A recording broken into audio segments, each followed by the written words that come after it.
좋은 날입니다. 그리고 변함없는 우리 하나님의 그런 사랑과 자비, 또 주님이 놀라운 건 우리가 하나님을 구하고 찾고 만나려고 애를 써도 써야 될 텐데 하나님이 우리를 만나고 싶어 하시고 또 우리를 찾아오시고 끝내 우리를 끝내는 찾아내셔서 그분 앞에 세우시는 하나님의 열정, 그 열정을 찬양합니다.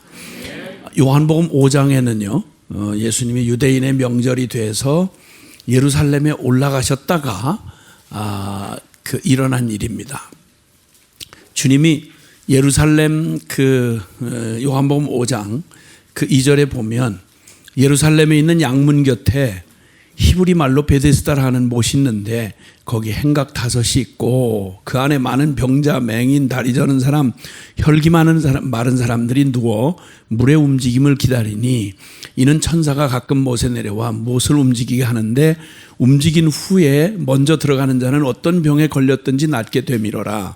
거기 38해 된 병자가 있더라. 예수께서 그 누운 것을 보시고 병이 벌써 오랜 줄 아시고 이르시되 내가 낫고자 하느냐 하신 이야기가 기록이 되어 있습니다. 요한복음에는 불어 7가지의 표적이 선별돼서 이렇게 기록이 되어 있다고 그랬잖아요. 그러니까 모든 더 엄청난 얘기, 더 충격적인 거 많은데 그 중에서 그 표적 가운데서 주님이 행하셨던 일 가운데 꼭 그걸 7가지를 고르는데 아마도 성령께서 그 요한 사도의 그 심령 안에 그 수많은 경험, 그 감격스러운 기적들, 모든 이들에게 정말 자랑하고 싶은 만한 것들이 많이 있을 텐데 그 중에 이렇게 소개된 하나하나 이렇게 표적들을 보다 보면 하나님의 마음이 묻어나는 거예요. 그래서 뭘 얘기하고 싶어 하시는지를 좀 이렇게 감이 와닿는 그런 마음에 느껴지는 바가 있는 거죠. 여기 베데스다라는 말은 여러 가지 저것도 있는데 자비의 집이라는 의미를 갖고 있는 원어의 의미가 자비의 집이라는 의미를 갖고 있는데 여기는 그때 당시 그 고대 시대에 사람들이 진짜 불치의 병에 걸린 사람들, 인간의 힘으로 소망을 갖기가 어려운 그리고 기본적인 생활을 하기 어려운 사람들이죠.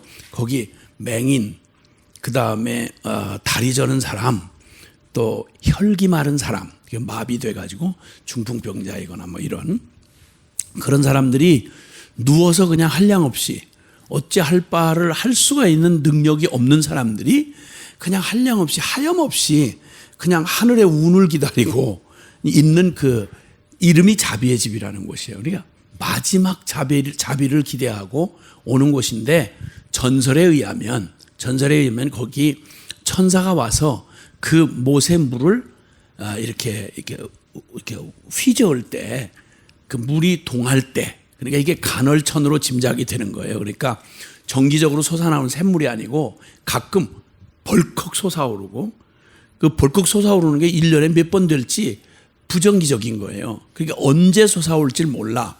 그런데 그 어느 뭐든지 전설이 내려오기를 그 물을 움직이는 게 천사가 움직인다. 그래서 무슨 불치의 병에 걸렸든지 제일 먼저 거기에 들어가게 되면 병이 낫는다 하는 그런 간증들이 여럿 있는 그런 곳이에요. 그러니까 마지막 희망과 기대를 가지고 차마 꺼지지 않는 목숨을 차마 끝낼 수 없는 목숨에 그냥 하늘만 쳐다볼 수밖에 없는 그곳에 요행이라고 해도 되고 운을 기다린다고 해도 되겠죠. 그렇게 해서 거기에 간다고 할 때는 그래도 희망이 있어 가는 거예요. 마지막 자비를 기대하고. 긴 병에 효자 없다는 말 있잖아요. 좋은 생각으로 아무리 돕고 싶어도 내가 살아야 하고 나도 내 삶이 있잖아요. 그러다 보니까 병이 길어지고 또 나을 희망이 없는 이런 상황을 반복하다 보면 그럼 이제 더 이상 버텨줄 수가 없어요. 남을 이렇게 섬기고 도와준다는 게 한계가 있는 거죠. 그래서 마지막 자비를 기대하고 언제 찾아올지 모르지만 올지 안 올지도 모르지만 마지막 기대를 가지고 자비의 집이라는 베데스다에 거기 행각 다섯이라고 하니까 뭐 기둥이 다섯인지 아니면 그런 이제 그 말하자면 벽이 없지만 지붕으로 이렇게 쭉 이렇게 세워놓은 그런 다섯에 거기에 그 햇빛이나 가리고 이러면서 그저 죽을 병에 들린 채로 꼼짝도 못한 채 이렇게 하염없는 세월을 기다리면서 거기에 늘어서 있는 사람들이 있는 거예요. 거기. 그러니까 가장 참 마음이 쓰이는 곳이죠. 베데스다 못 가. 그러면 사람들이 희망을 그저 다른 기대할 사람도 없고 그리고 자기가 어떤 노력을 해볼 수 있는 자력으로 해볼 수 있는 것이 없는 참 정말 무기력하고 그런 비참한 지경에 놓여 있는 사람이 하늘의 운을 기다리면서 거기서 이제 절비하게 기다리는 거죠. 그런 곳에 사실 이 자비의 집이라는 이 집에 가만히 보면 앞뒤 상황을 보면 이름은 자비의 집인데 자비가 없어. 생각해 보시라고요. 그런데 여기 예수님이 이제 가셔서 둘러보시다가 그 중에 그 비참하고 어려운 사람들 중에 특히 병이 가장 오래된 사람 38년이 됐다니까. 병을 얻은 지가 38년이 됐어요. 그러면 10살에 병을 얻었으면 48살이에요. 20살에 병을 얻었으면 58이에요. 그럼 인생 다 간 거예요. 사실은. 뭘 더 기대하겠어요, 거기서. 이제 38년이 가도 안 되는데 여기를 몇 년째 됐을 때 왔을런지는 모르겠지만 그러나 적잖은 세월을 아마 여기서 제일 고참이었을 것 같아요. 제일 고참. 가장 비참한 환자들이 모인 그곳에서 가장 이게 알고 보면 이 사람이 38년 된 병자가 누워 있는데 이게 혈기가 말라가지고 쉽게 말하면 근육이 전혀 쓸 수가 없는 거예요. 그러니까 자기 손으로 아니 자기 손이나 발로 움직일 수가 없으니까 누가 움직여줘야만 움직이는 거예요. 그러니 그 대소변은 어떻게 할 거며 기가 막히잖아요. 그냥 하루하루 사는 게 짐이야. 그런데 제일 저거 한 것은 만약에 참 하루 종일 기다리는 게 하염없이 기다리는 게 간헐천이 벌컥 솟아올라오는 순간이에요. 그때 이 솟아올라오는 순간에 거기에 다들 보통 때는 동병상련이더라고. 다 서로 이제 뭐 할 일 없고 그냥 있으니까 아이고 얼마나 힘들어요. 뭐 이런 이제 어려운 일 당했고 뭐 이런 서러움 저런 아픔 이런 거 나누면서 아주 의리 있게 지내다가 예를 들어서 1년에 뭐 몇 차례가 솟아올지는 모르지만 어쩌다가 한번 물이 벌컥 솟아올랐어. 그때는 그 많은 사람들 중에 한 사람만 치유를 받을 수 있어요. 제일 먼저 들어가는 사람만.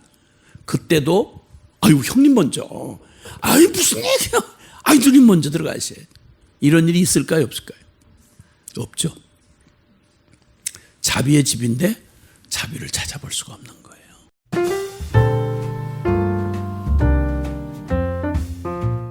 그때 가장 뒤처진 채로 그저 붙은 목숨을 끊을 수는 없고 그리고 그 기다리던 38년 된 병자를 주님이 가셔서 그 중에 다른 사람들이 많은데 그 중에 그 병이 벌써 오랜 줄 아셨어요. 이미 아시고 바싹 마른 채로 근육도 쓸 수 없을 만큼 그렇게 있는 그 비참한 사람을 보시고 주님께서 하신 일이 특별하게 기록이 되어 있어요.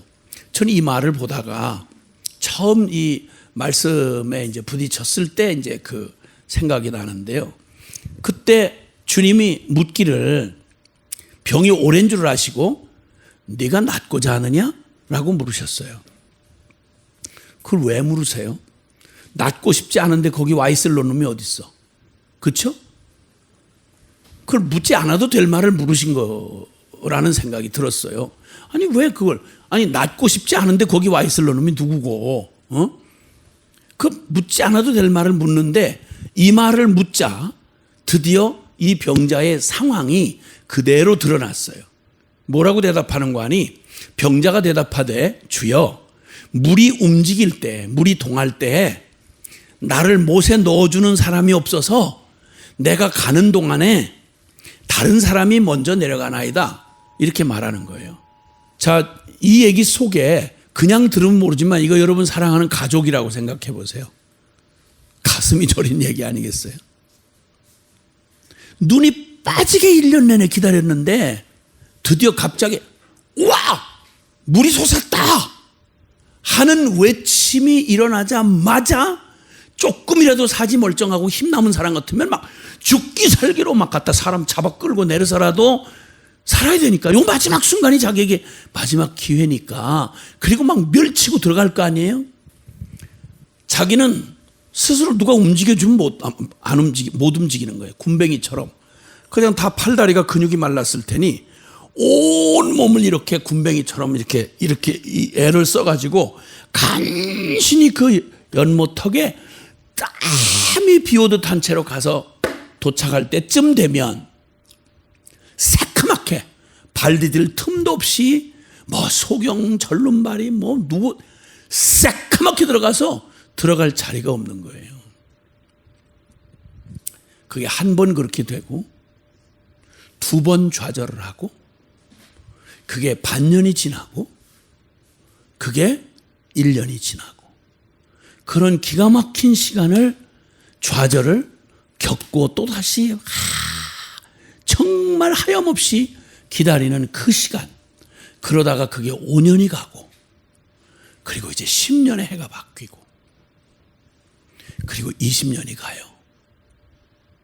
무슨 일이 일어났을까요? 이 사람 안에 무슨 일이 일어날까요? 아무리 해도 나중에는 별소리를 다 해보겠죠. 내가 물이 움직일 때 나를 못에 넣어주는 사람이 없어요. 이걸 어떻게 알아요? 자기 해봤으니까 알 거 아니에요. 아마 한 10년쯤 됐을 때는 악을 썼을 거예요. 이봐, 야 나도 살아있다고. 야 이 사람들아, 자네들은 그래도 나보다 좀 낫잖아. 나 지금 10년째야. 그거 한번 나 좀 한번 넣어줘 봐달라고. 야 이 피눈물도 없는 인간들아, 날 좀 던져 봐달라. 낫든 안 낫든 날 좀 한 번만 들어가 보자고. 날 좀 도와줘 봐. 여보게. 누구도 거들떠보지 않고 탱담하게 내쳐진 채로 그렇게 해서 그 10년이 꼴깍 넘어가고, 그런 그 마음 속에 뭐라고 말을 안 해도, 특별히 생각 안 해도 철저하게 순간 좌절이 쌓이고, 그리고 안 돼, 틀렸어, 이 땅에서 무슨 자비를 구하겠어. 근데 더 가슴 아픈 얘기는 후에 보니까요, 이 사람의 병이 그냥 난 게 아니더라고요. 죄 때문에 났더라고요. 죄 짓다가 당한 일이에요. 그러니까 주님이 나중에 보면 다시는 내게, 거기 그 14절에 보면 보란 네가 나았으니 더 심한 것이 생기지 않게 다시는 죄를 범치 말라, 이렇게 말한 걸로 보아서 이 사람이 그냥 되어진 불구가 아니고요, 병을 죄 짓다가 병이 된 거예요. 그러니까 다시는 너 나았다고 또 이전 짓을 하지 말아라, 그 말이에요. 그런 거 보면 그 무서운 자책감, 자신에 대한 자책, 사람들의 그 냉정한 사람들의 그냥 온기 하나 느껴지지 않는 그 냉혹한 인간관계, 그리고 한계 상황, 무슨 학을 쓰고 뒹굴어서 별짓을 다 하고 군뱅이처럼 등이 다 까지도록 이렇게 하고 기어가도 한 번도 기회가 주어지지 않는, 그게 10년이 지나고 20년이 지나고 38년이 됐어요. 그때 예수님이 찾아가서 보신 건 그 사람의 사지 몰골이 아니고 그 사람에게 더욱 그 사람의 육체의 질병보다 더 무서운 질병을 보셨다고 생각이 돼요. 잠언 18장 14절에 보면요, 사람의 심령의 즐거움은, 마음의 즐거움은 능히 육체의 질병을 이기려니와, 만약에 마음이 병이 들면 누가 능히 그 병을 일으키겠냐는 거예요. 병 중에 가장 악한 병이 뭔지 아세요? 암병도 아니고 사스도 아니고 에볼라도 아니고 병 중에 가장 무서운 병이 마음의 병이에요. 마음에서 포기해버리면 누구도 도와줄 수 없어요. 난 안 돼. 틀렸어. 끝장이야. 그만두라 그래. 그럼 끝이에요. 잠언 29장 18절에 보면 꿈이 없는 백성은 망한다 이런 말로, 묵시가 없으면 백성이 방자에 행한다 이 말을 그 의역을 해서 번역을 하면 꿈이 없는 백성은 망한다. 즉 심령의 병이 들면요, 그럼 끝이에요. 잠언 4장 23절은 죄송하지만 한번 따라해 보세요. 무릇 지킬 만한 것보다 더욱 내 마음을 지키라. 생명의 근원이 이에서 남이니라. 마음 잃어버리면 다 잃어버린 거고요. 마음 떠나면 다 떠난 거예요. 마음 죽으면 살았으나 죽은 거예요. 주님이 가서 병이 벌써 오래인 줄 아시고 주님이 묻는 이 말의 의미를 그게 확 다가오는데, 야 진짜 네가 낫고자 하느냐? 물으시는 거예요. 육체의 질병보다 먼저 보신 게 그 마음의 병이었던 거예요. 네가 낫고자 하느냐고. 그랬더니 주절주절 자기 형편을 얘기하다가 잃어버렸던 꿈이 되살아난 거예요. 다 살고 싶어서 지금 여기까지 있었지. 죽지 못하고 살아오는 날 동안 내가 그거 하나 붙들고 있었지. 언제 내가 그 꿈을 놓았지? 언제 내가 그 꿈을 포기했었지? 자기 말하다가 불이 움직일 때 저도 여기 살고 싶어서 왔죠. 5년이 지날 때도요, 안 될 것 같다고 했는데 그래도 끝까지 전 그래도 붙들었죠. 10년을 버텼죠. 더는 안 될 것 같다 그러는데 어디서 나오는 힘인지 그래도 죽고 싶지 않고 살고 싶더라고요. 15년이 지나고요, 20년이 지났는데 더는 안 되겠더라고요. 다 잊었는가 하고 나 이제 끝났구나 싶은데 어떻게 자다가 깨보면 다시 살고 싶어하는 나를 보겠더라고요. 근데요, 그거 다 헛방이죠 뭐.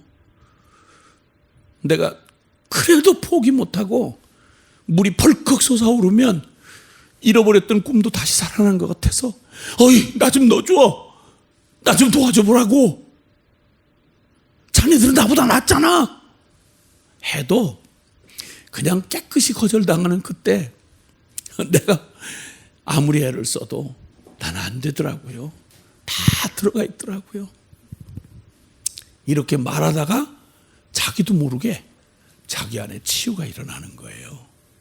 맞아, 나 살고 싶은데 지금이라도 55이면 어떻고 68이면 어떻겠어요.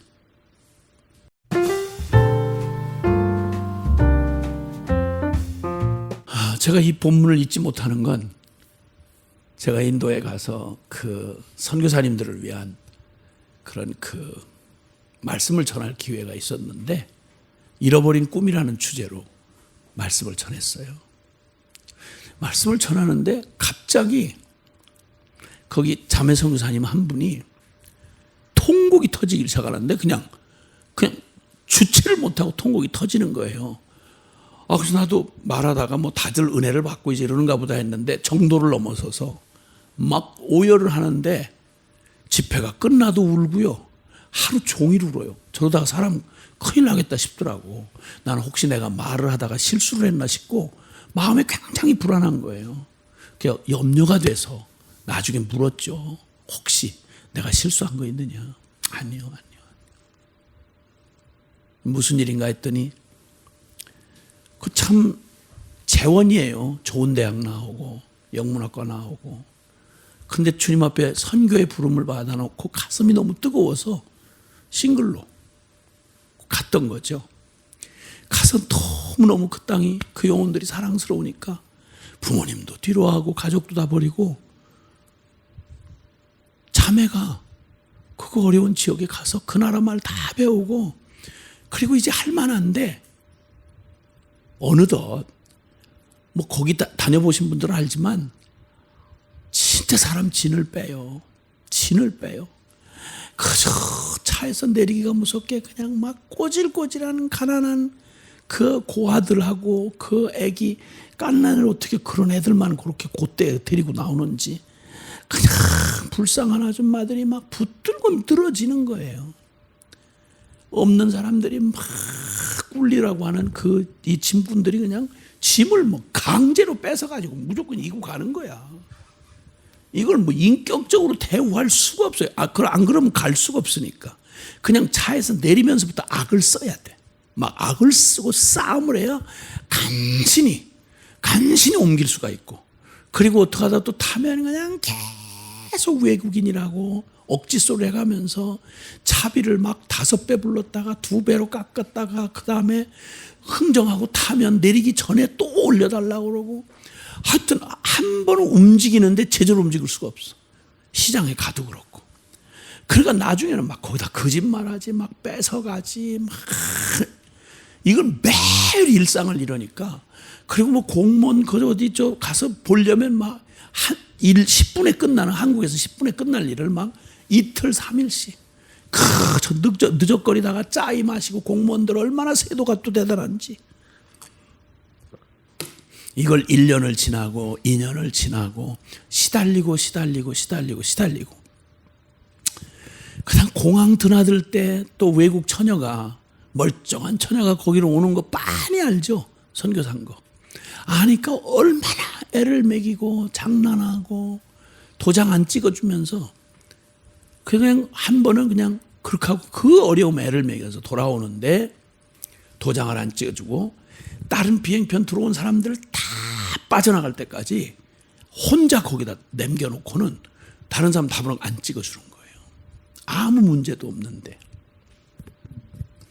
그리고는 킬킬대고 앉아서 하여튼 너무너무 견딜 수 없게 그러니까 나중에 그냥 막 그때 마음을 싹 접어버린 거예요. 너네 같은 인간들은 진짜 가치가 없다. 너네는 인간? 아니다.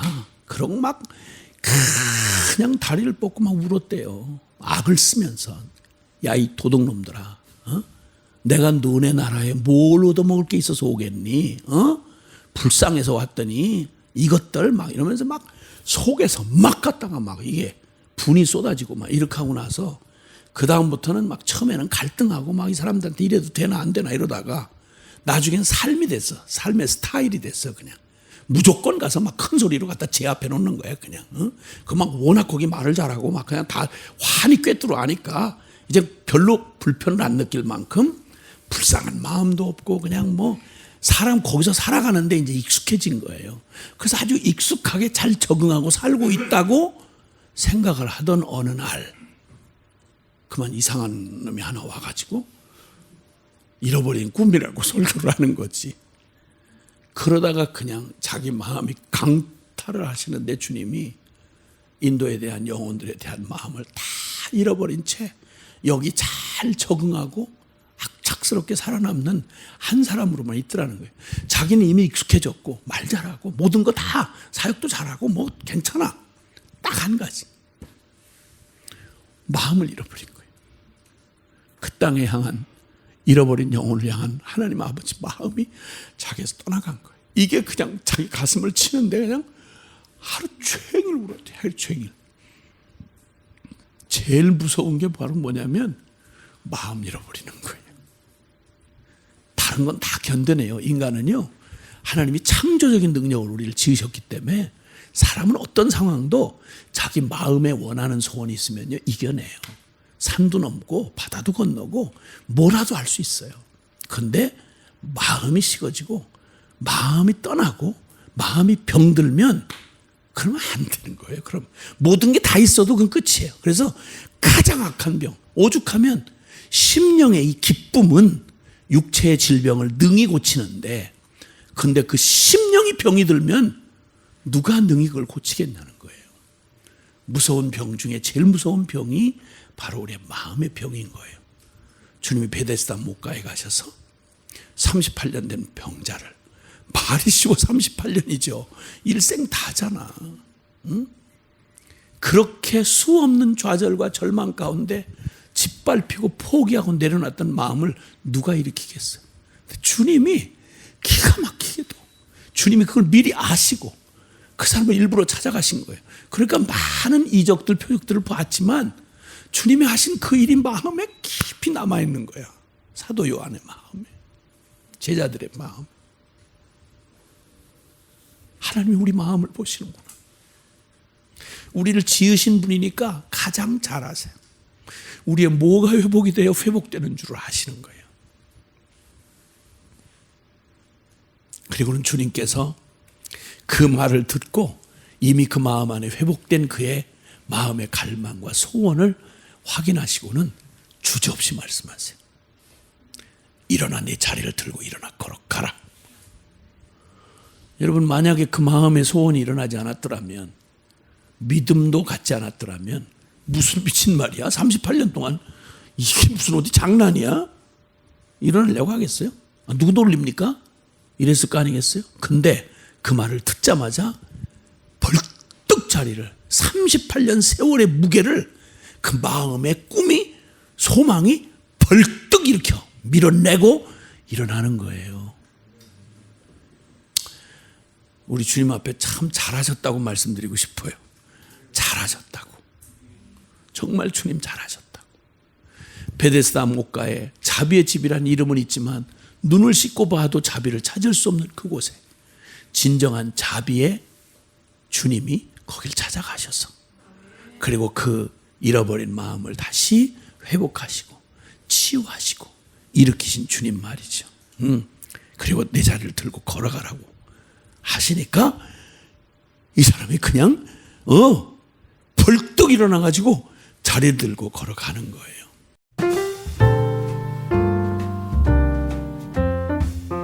네, 여러분, 하나님이 이 세상에서 가장 특별히 선택하셔서 하나님의 마음을, 이 하나님을 잃어버린 참 저주받은 이 세상에, 이 세상을 구원하시려는 하나님의 마음을 특별히 부어서 어느 민족도 갖지 못한 하나님의 말씀을 직접 맡았고, 하나님의 성전, 주님을 만날 수 있는 성전을 허락받았고, 그래서 특별히 선택받은 선민 이스라엘이 있어요.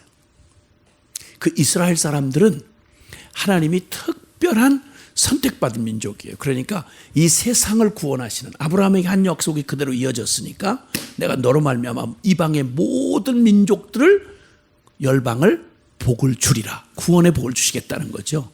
이 복음의 복을 가지고 있었던 게, 하나님의 마음을 가지고 있었던 게 바로 이스라엘이었고, 그 중심에 있는 사람들이 성전 지도자들이었어요.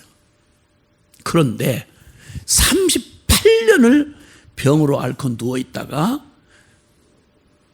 이게 살아났으니까 얼마나 이 사람이야, 죽었다 산 사람 아니겠어요? 너무 기뻐가지고 자리를 들고 걸어가는데 그날이 안식일이야.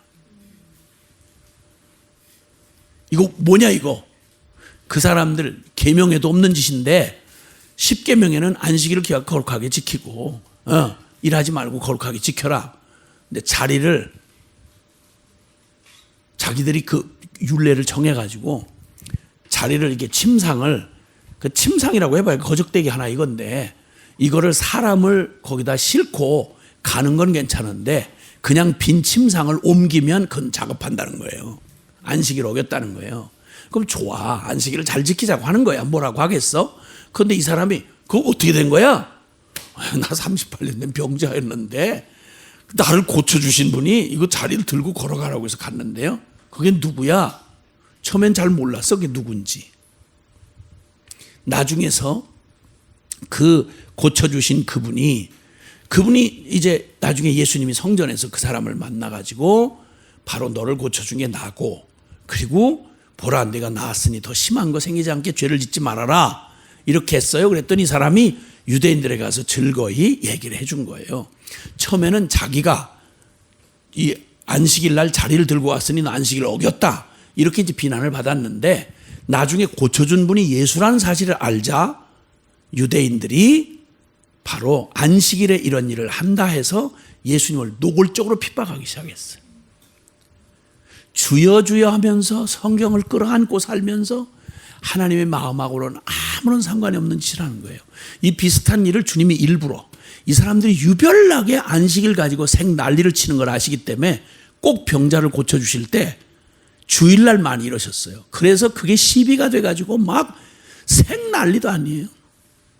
한 번은 성전을 일부러 보는 데서 성전의 안식일날 성전 예배 중에 회당에서 18해를 귀신이 들려가지고 요렇게 꼬부라져서 창자가 꼬이듯이 귀신이 완전히 꼬부라지게 해가지고 이렇게 해가지고 고생당하던, 사탄에게 붙들려가지고 고생당하는데, 그게 만약 영적 지도자들이면 양심상 내가 하나님 앞에 기도해서 못 고쳐준 게 마음이 안타깝고 이래야 될 거 아니에요. 그런데 18해를 귀신에게 붙들려서 허리를 꼬부라져가지고 이렇게 고생하는 그를 안식일날 고쳐주셨어. 그러면 그게 다 지 가족이고 일가 친척이고 다 그런데 영적 지도자라는 놈이 지가 못하던 일을 거기 그렇게 하면 혹시 다 해석이 안 돼서 아이고 안식일날 이걸 고쳐줬네 뭐 이렇게 혹시 지가 잘못 해석해서 그런 게 찝찝한 게 있어도 인간이면 그게 지 딸이면 세상에 이 자비를 하나님의 기적으로 고쳐주신 하나님의 긍휼을 찬양하고 지 못하던 일을 고쳐주신 거 감격해야 할 일 아니겠어요? 이건 온데간데 없어요. 예수 안식일이야. 어디서 있다고 짓을 해? 안식일도 어기는 게 하나님의 종이야? 이러면서 악다구니를 쓰는 거예요. 누가? 영적 지도자들이. 하나님 마음하고는 요만큼도 없는. 그리고 주님이 오죽했으면 너희는 네 재산인 줄 알고 너네가 안식일 날 네 소나 양이 구덩이에 빠지면 그거 건지지 않냐? 건지지 않냐? 왜? 그건 돈 되니까. 그건 돈 되니까. 이거는 묻지도 않는 놈이 하물며 아브라함의 딸이, 하나님의 그 귀한 소중한 딸이 18해를 귀신에게 붙들려서 그렇게 고통당하는 그 고통을 18해 그런 걸 긍휼 요만큼도 없이 쥐가 못하는 일을 하나님이 자비를 베풀어서 고쳐주니까 하나님을 위해서 안식일 계명을 지킨다고 하면서 이게 예수님한테 막 시비를 걸 욕을 하고 이러고 덤벼드는 이 파렴치한 인간들이고, 자비의 집이라는 베데스다라는 이름은 있지만 자비를 눈꼽만큼도 찾아볼 수 없었던 베데스다 연못의 모습이 그대로 이스라엘의 영적 모습이었던 거예요. 굉장히 상징적인 일을 하신 거죠.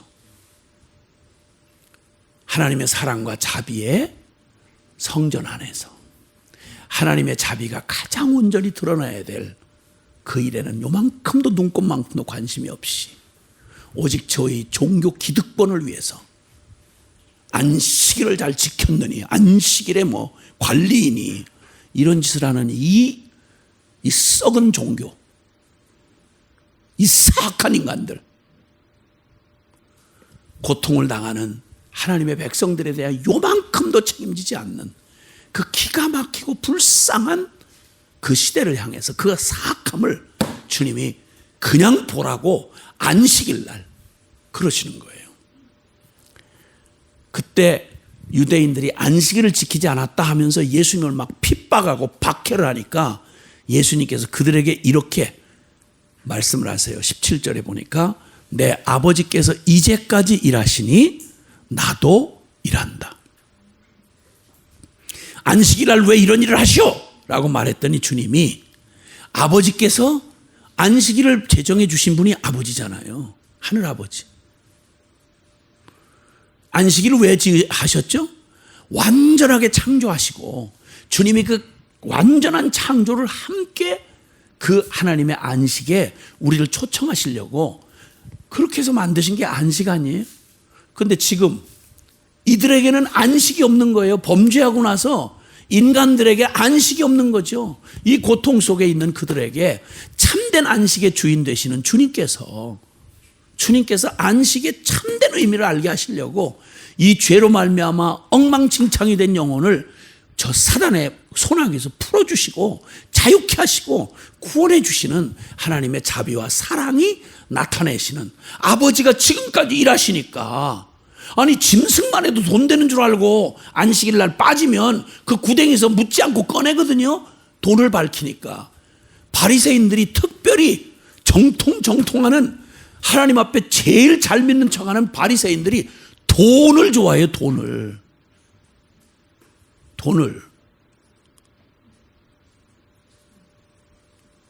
아주 경건을 계급장 삼아서 사는 사람들이 돈을 그렇게 밝혀요. 말씀하는 사람들이 돈을 밝힌단 말이요.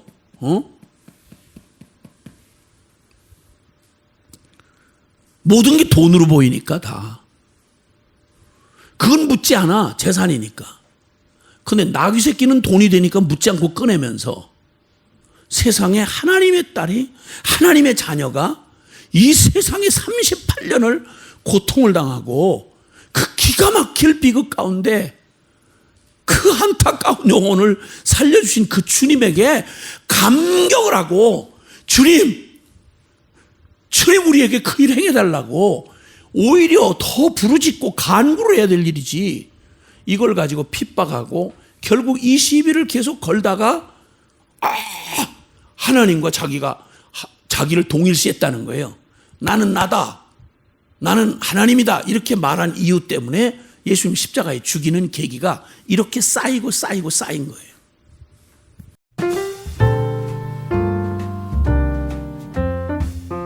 이 사실은 이스라엘의 영적 상태를 고스란히 보여줍니다.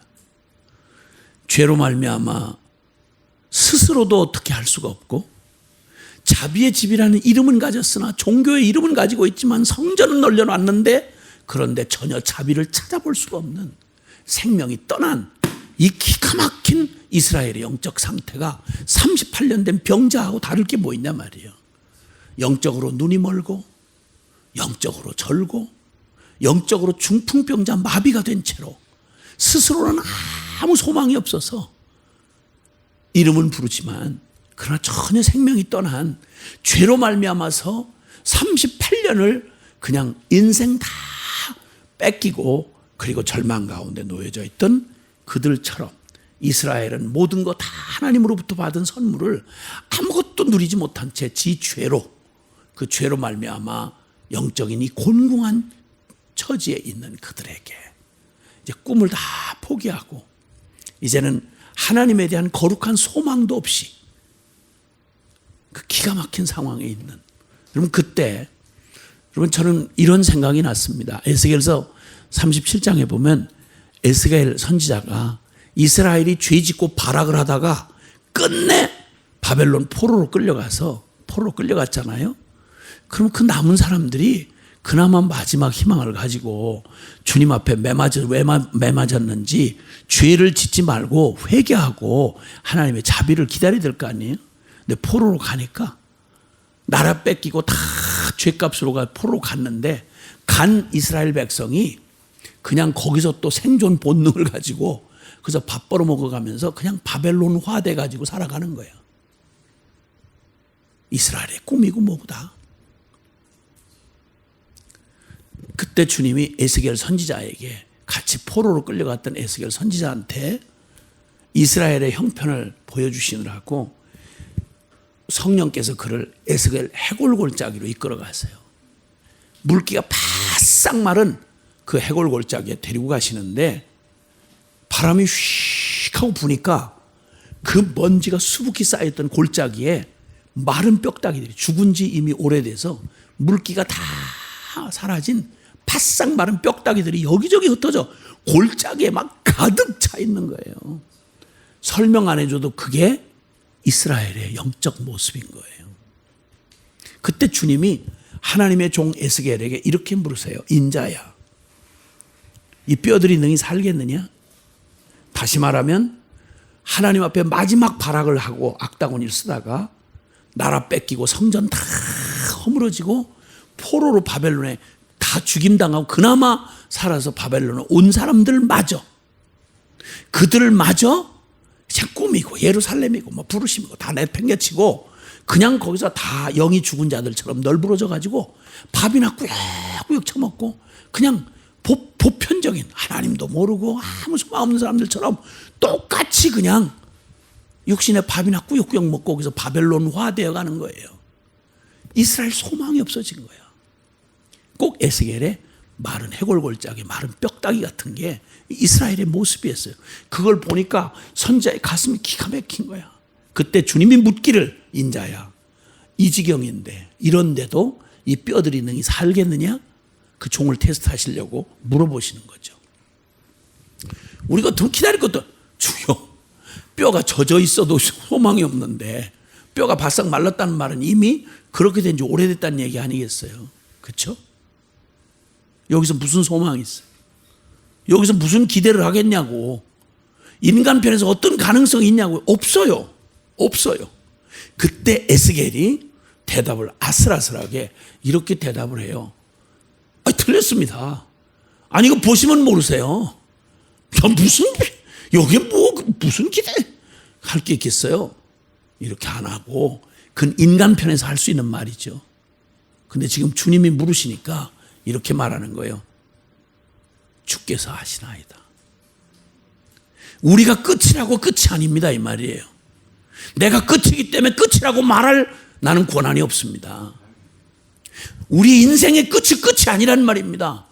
우리는 끝이지만 하나님이 원하시면 하실 수 있다, 이 말이에요.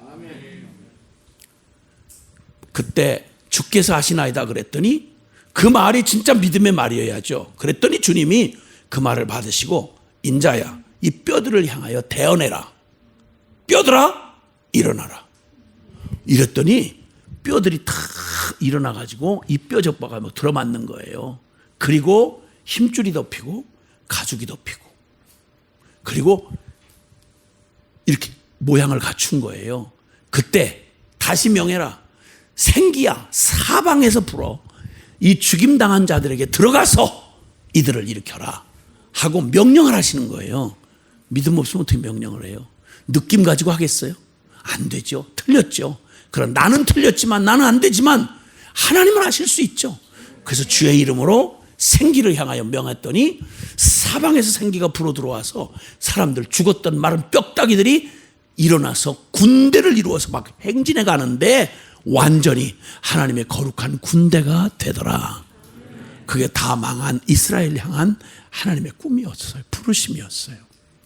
38년 된 병자를 일으키시고, 그리고 하나님의 그 거룩한 자비와 그 놀라운 사랑을 보여주셨던 그 일은 바로 하나님의 백성들이 넓어져 마른 뼈다귀처럼 되어져 있는 38년 중풍병자처럼 누워있는 그들의 마음의 꿈도 사라져버린 그들을 베데스다 목가에 오셔서 그들을 치유하시고 네가 낫고자 하느냐 하시고, 그리고는 하나님 거기서 그분의 권능으로 살려내신 하나님의 이 놀라운, 하나님 아버지의 그 놀라운 사랑을, 이 베데스다 연못에 일어난 주님의 그 놀라운 그 사랑의 기적을 여기 기록해 주신 거예요. 네가 낫고자 하느냐? 네가 낫고자 하느냐? 오늘 이 메시지를 듣는 여러분에게 주님이 묻고 계십니다. 네가 낫고자 하느냐? 안 된다는 말이 목구멍까지 차올라도, 틀렸어요, 안 돼요. 시간이 오래 지나다 보면 그날의 감격들이 사라지고 이래 시달리고 저래 변절하고 저렇게 몸부림하고 이러면 이거 인간 진짜 바뀔 수 있을까? 새롭게 될 수 있을까? 하는 절망이 스물스물 올라와요. 기억해야 돼요.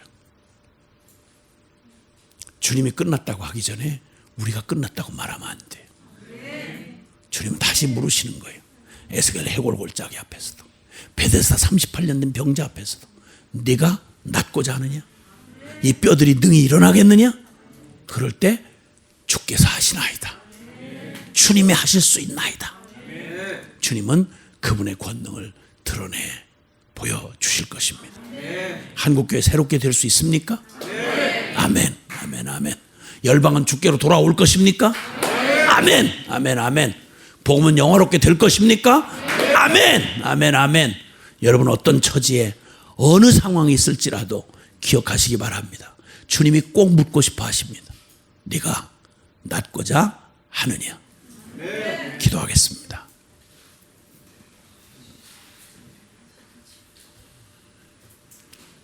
소망의 하나님, 전능의 하나님, 자비의 우리 아버지, 네가 낫고자 하느냐? 주님이 38년 된 병자 같은 우리 심령을 향해서, 교회를 향해서, 열방을 향해서 주님 말씀해 주시고, 그리고 베데스다의 그 기적을 우리 안에 다시 한번 나타내 주시옵소서. 악독하고 완악한 하나님의 마음을 모르는, 안식일 시비를 걸며 참 기가 막히고 처운이 없는 사악하고 악독한 우리의 이 율법적이고 그리고 지독한 하나님 아버지의 마음을 나눌 수 없었던 우리의 이 병들고 굳어진 우리의 심령을 주님 깨뜨리시고 새롭게 하셔서 주님 아버지의 그 놀라운 사랑이 이 땅에 멈추지 않고 흘러가도록 주여 우리를 써 주시옵소서. 예수님 이름으로 기도합니다. 아멘.